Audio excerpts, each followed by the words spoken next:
बरसाने में एक सेठ जी रहते थे। उनकी कोई पुत्री नहीं थी। इस बात को लेकर वो बड़े चिंतित रहते। एक दिन संतों का पदार्पण हुआ उनके घर पे, तो अपनी व्यथा संतों को सुनाई। संत जी ने कहा, सुनो सेठ तुमको मिलो बरसाने को वास। सुनो सेठ तुमको मिलो बरसानों को वास। यही नाते राधे सुता काहे हो तू दास।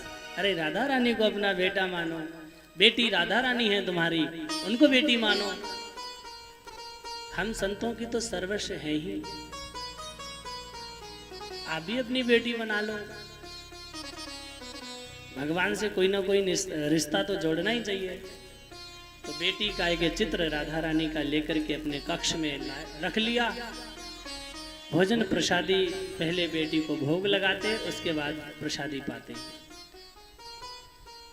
अब तो कोई पूछता सेठ जी क्या हाल चाल है, तो बड़े खुश होकर के बताते, 3 बहू बेटे हैं घर में, सुख सुविधा है पूरी, संपत्ति भरी भवन में रहती नहीं कोई मजबूरी। कृष्ण कृपा से जीवन पथ पे ना कोई आती बाधा। मैं हूं पिता बहुत बड़भागी, क्योंकि बेटी मेरी राधा। मेरी बेटी तो राधा है। बहुत समय तक ये रिश्ता चलता रहा। एक दिन चूड़ी पहनाने के लिए मनिहारिन आई। आजकल तो हम सब शॉपिंग करके ले आते हैं, पहले ऐसी परंपरा थी कि गांव में ही पहनाने वाली आती थी, है ना।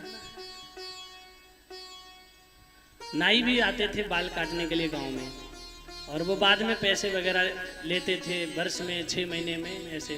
तो चूड़ी पहनाने के लिए मनिहारिन आई। जो सेठ जी की 3 बहुएं थी, बारी बारी से तीनों ने वो ब्रज की परंपरा घूंघट मार के गई, हाथ आगे बढ़ा दिया, मनिहारी ने चूड़ी पहना दी और आ गई। दूसरी गई, उसने भी चूड़ी पहनी, वो भी आ गई। राधा जी ने सोचा पिता के घर में मनिहारिन आई है चूड़ी पहनाने के लिए, क्यों ना मैं भी चूड़ी पहन लूं।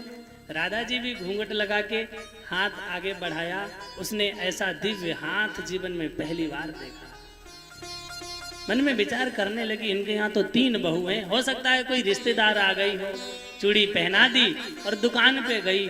सेठ जी ने कहा, क्या चूड़ी पहनाने गई थी? बोली हाँ। तो सेठ जी ने पैसे निकाल के दे दिए। तो कहा, इस बार मैंने 3 को नहीं 4 को चूड़ी पहनाई है। सेठ जी ने कहा, चौथा तो मेरे घर में कोई है ही नहीं, झूठ बोलती हो, मैं पता करूंगा, उसके बाद तुम्हें चौथे के पैसा दूंगा। 3 के पैसे दे दिए, चौथे के नहीं दिए। कहा ठीक है महाराज, आप घर में पूछ लेना किसी से। शाम को सेठ जी जब आए, पूछा कि घर में कोई चौथा है चूड़ी जिसको पहनाई मनिहारी ने? कहा नहीं है। वो तो कह रही थी, इसका मतलब झूठ बोल रही थी। अब सेठ जी महाराज तो शाम को जब सो गए, तो सपन में सेठ निहारे कहा। सपन में क्या देखा?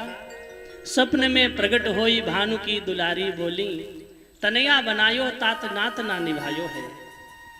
बड़ा उदास चेहरा जब स्वप्न में किशोरी जी को देखा सेठ ने, तो कहा, बेटी क्या बात है, तुम उदास क्यों हो? तो कहा कि आपने बेटी तो बनाया, परंतु बेटी का रिश्ता नहीं निभाया। स्वप्न में प्रकट होई भानु की दुलारी, बोली बेटी बनायो तात नात ना निभायो है। तो सेठ जी ने कहा, बेटी मुझसे क्या भूल हो गई, मुझे स्मरण तो कराओ, क्या ऐसी गलती हुई? भरे हुए कंठ से किशोरी जी ने कहा, चूड़ी पहन लीनी में पिता को घर जान, पिता का घर जानकर मैंने चूड़ी पहन ली। तो आप मनिहारिन को मोल ना चुकायो है, आपने उसके पैसे भी नहीं चुकाया। सेठ जी महाराज की नींद खुल गई। सारी रात नींद नहीं आई, अजस्र अश्रु की धारा प्रवाहित हो रही है। प्रातः काल हुआ, मनिहारिन के घर पहुंच गए गाड़ी लेकर के, चरणों में गिर गए। धन्य धन्य भाग तेरो मनिहारिन, तू बड़भागी है। धन्य धन्य भाग तेरो मनिहारिन, तुझसे बड़भागी नहीं कोई, संत महंत पुजारी ने। धन्य धन्य भाग तेरो मनिहारिन।